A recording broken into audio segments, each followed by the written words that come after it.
I still remember one day when I was sitting in a bar with a friend. We were sitting, talking, and laughing until I saw a girl. The moment I saw her, it felt like I'd seen an angel. My eyes widened and my heart started beating fast. I thought to myself, I have to go and talk to her. The moment I said this to myself, my mind started racing. I wonder if she's with someone. I have no idea what to say to her. Maybe she doesn't want to be bothered. I shouldn't say anything. It wouldn't be welcome. I wish I knew something cool and confident to say right now. And about a million other thoughts that didn't help me at all. But the main thing I kept thinking was that I'd regret it all night if I didn't go over and say hello to her. Then I paused and thought to myself, what's the worst that could happen? So I got up, walked over to her and said exactly what was on my mind. Hey, how's it going? I felt like I'd regret it all night if I didn't come over and say hi. Immediately, two things happened. First, I felt a huge weight lifted off my shoulders because I wasn't putting a ton of pressure on myself to seem cool or to say the perfect thing. I was just letting my natural thoughts flow out and it felt right. Second, she absolutely liked me. We started flirting back and forth. She got us free drinks from the bartender and everything was going perfectly. And all of this happened because I stopped trying to act with fake confidence and dropped my shield. I let her see me as I am. Since that night, this has been the only way I approach women. I don't try to act cool or force anything to happen. I just say what's on my mind. I firmly believe that anything else is just a crutch or a shield to hide behind. And here, I'll pause to tell you a story. A long time ago, I read a study that discussed the psychology behind the way a person laughs, meaning it explored how each person has a unique laugh and how it evolves over time. Anyway, to keep it brief and avoid making the video too long, there are two types of laughter: loud laughter and quiet laughter. If we go back hundreds of thousands of years, when humans lived in tribes, you'd find that the tribal leader or the strong men laughed loudly and with a lot of power. They had no problem laughing with intensity and weren't afraid of anything, whereas a weaker person didn't laugh loudly because they didn't want to draw attention to themselves, and so on. The theory is long, and there's no need to go into its details since it's not our main topic. But in short, a strong man laughs loudly, while a weaker man laughs quietly. In our current time, most people laugh softly due to school and society, where loud laughter is somewhat considered impolite. So now, almost everyone laughs quietly. But that's not what intrigued me the most. Rather, it's something else. That your way of laughing isn't something you were born with. It's something you develop over time, like body language or your accent. It's something in your subconscious, and if you want to change it, you can. Meaning, you could start today by trying to laugh more powerfully, like this. And with time, this will become your laugh, and you'll do it naturally. I'll go off topic a bit here, and I know this advice might sound silly or weird, but trust me, if you can change your laugh and make it a powerful one, like a Viking leader, you won't believe how much your social life and interactions with women will change. Laughter is one of the most important things in human connection, and is among the top things that attract women to men, and men to women. As a man, if you see a woman with an attractive, sweet laugh, you'll feel drawn to her. Likewise, if a woman sees that you have a strong, confident laugh, she'll instinctively feel attracted to you, even a sexual attraction. It's simple and something you can start doing from today. But this isn't our main topic, and at the same time, I know most of you won't try it because it seems odd, but since I'm a nerd and a weirdo, the day I read about this, I started applying it and tried to change my own laugh. I still remember meeting with my friends. We started talking, and when I laughed, I would laugh loudly and in a strange way. When they asked me why, I explained the study I'd read and the insights I'd learned about how a strong man is the one who laughs powerfully. At that moment, one of my friends looked me straight in the eye and said, "No, you're wrong. If you want to have presence and be strong, you shouldn't laugh much. You should be serious most of the time so people will respect you." When I heard him say those words, I felt angry. Not because I'd spent an entire night reading a 150-page PDF on this subject, only for him to come along and tell me I was wrong. But I was angry because of the world we live in now, because of the movies and shows where people see the gang leader never laughing, so it seems to them that they, too, shouldn't laugh and should be serious. Without going into too much detail, think of someone you know who is always serious and ask yourself, would you want to be around them? The answer is often no, and if you think about it for a moment, you'll realize that they probably don't have friends and no one talks to them. And this applies not only to their relationships with women, but with everyone. This excessive seriousness and lack of laughter is like a virus in your social life. And since we're talking about women here, you have to be spontaneous with them. You shouldn't overthink or worry about anything. Just be natural and say whatever comes to mind. Being spontaneous and not taking things too seriously is the most important quality you should have if you want to attract women and live happily. If you try to recall any time you managed to capture the attention of a girl or group of girls, you'll likely find that it was because you acted naturally and didn't try to look cool. So let's get back to the topic of the video. Every time you find yourself trying too hard to appear cool or confident, remember me and ignore that overthinking. Girls like a man who is at ease with himself, who doesn't take life too seriously, who enjoys the moment and laughs. Remember, women are always reading you and deciding how they should feel about you. When you're not being completely honest and genuine about your intentions, they sense it. It shows on your face, your body language, and in the subtle ways you react in the moment. You need to create an interesting, attractive conversation that makes her feel comfortable and open with you. This is the essence of the authentic approach. Look, since I started this series on how to attract a woman, there's been one question that comes up more than anything else. What do I say when I approach a girl? I'd always give examples of openers and lines you could use, and I'd see many people in the comments asking for more examples and lines, and a lot of them liked those phrases. But the truth is, they never actually solved the real problem. The real problem was that they felt nervous, thought they needed to hide that from women. They believed they needed to say a lot of stuff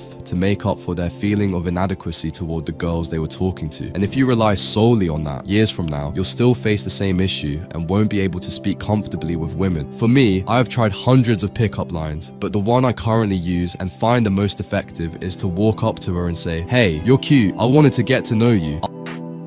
I introduce myself and tell her why I came over to talk. This is the authentic approach. I never try to hide my intentions or pretend I'm not attracted to her. In fact, I want her to know I'm attracted to her. Why should I be ashamed of that? Why would I want to hide it? Why would I put up any barrier or obstacle to getting what I want? Now let's pause here, because if you've been following me in this series on how to attract women, you'll have noticed that I always tell you, don't offer free validation to girls, don't compliment her, and don't show her that you want her. In this video, I'll explain this concept in detail and you'll understand clearly how to show interest in a girl you like. Let me introduce you to a technique called shameless interest. Interest without any shame. In fact, when I start talking to a girl I'm attracted to, one of the first questions I ask is, "Are you single?" There's a clear intention behind this question, right? I'm asking because I'm interested in her and I'm upfront about it. I'm not trying to hide it. I also enjoy finding new ways to let girls know I'm attracted to them. Stop being so cute. You made me forget what I was gonna say. What an incredibly adorable person you are. I can already tell that I'm gonna like you. Should we just skip everything and get married already? If you're trying to make me like you, it seems to be working. By the way, you can use this technique whether it's the first time you're meeting her and starting a conversation, or if it's a second date. But if you meet by chance, or if she's a classmate or co-worker, you can start with casual conversation and wait until you're on a date to apply this approach. The biggest reason guys get lost in gray areas is their fear of showing direct, genuine interest in a girl. This straightforward interest clears up all the gray areas and makes things completely clear, black or white. It's incredibly simple, honest, and authentic, and it doesn't require any sort of game or excessive cleverness, but it does take courage. Girls are attracted to courage, remember that. At the same time, however, you shouldn't show her that you're entirely sold on her. So how do you do that? As I explained in this series, if a girl is even a little bit attractive, she usually has a kind of high ego, meaning that when you speak to her, she assumes by default that you're interested in her. If you try to hide your attraction, she'll either see you as weak and unable to be natural, or she'll put you in the friend zone. So there's no problem with showing you're interested, but you shouldn't show her that you want her. Listen carefully. This is a legendary rule to always remember. There's no issue with showing her she attracts you. The key is not to show her that you desire her completely, meaning you can say something like, "I like your hair," which is casual. At the same time, if there's something you don't like, you can tell her that as well. And by the way, some people might misunderstand me here and think I'm telling you to compliment her, but no, there's a big difference between showing shameless interest and giving compliments. For example, you could say, "I like your hair," which is shameless interest. But if you say, "Your hair is beautiful," that's a compliment and it's something she hears all the time. If you do this, you'll convey two things. First, you'll stay in the friend zone, as compliments are often for friends. Second, you'll seem weak because you weren't able to express your interest honestly. And this is the difference between a friend and a lover. A lover says, "I'm interested in you," while a friend says, "You're beautiful." This is something I want you to remember throughout your life. When talking to a girl, don't compliment her outright. If there's something nice about her, tell her that it interests you. At the same time, let her know what doesn't appeal to you. You have nice hair, but I tend to prefer blondes. Anyway, I went over this explanation in detail in previous videos. One last thing I'll explain before we continue is that when you talk to girls, the actual words you say don't have much value on their own. Attraction for a woman is linked to the feeling that your words generate. So when you approach her and say, "I like you and I want to talk to you," this communicates that you're confident and not overly concerned with what she might think of you. Attraction is is 80 to 90% non-verbal. This means that what you actually say when you first approach a girl isn't really important. What matters is how you say it. You could introduce yourself directly, talk about the weather, tell a joke, or use any clever line taught by dating coaches these days. Personally, I prefer to keep things simple and straightforward so I don't overthink it and stay relaxed, because the true points of attraction aren't in verbal communication but in non-verbal, or what we call sub-communication. This includes your tone of voice, body language, the way you look at her, the way you're breathing, and so on. Sub-communication speaks directly to the subconscious, which is where emotional and sexual desire come from. And do you remember what I mentioned in one of the videos in this series? How women are naturally attracted to men they believe other women want, men who have multiple options. Well, there are some key differences in the behavior and sub-communication of these men compared to those who don't have options. Here's one major difference. Men with options assume that women are attracted to them. They're used to many women being interested, so when they meet a new woman, they assume she's attracted to them too. And even if she's not, it doesn't bother them. They don't get flustered, nor do they take it personally or make a big deal out of it. Compare this to men who don't have many options. They typically assume that women aren't attracted to them because that's been their experience in life so far.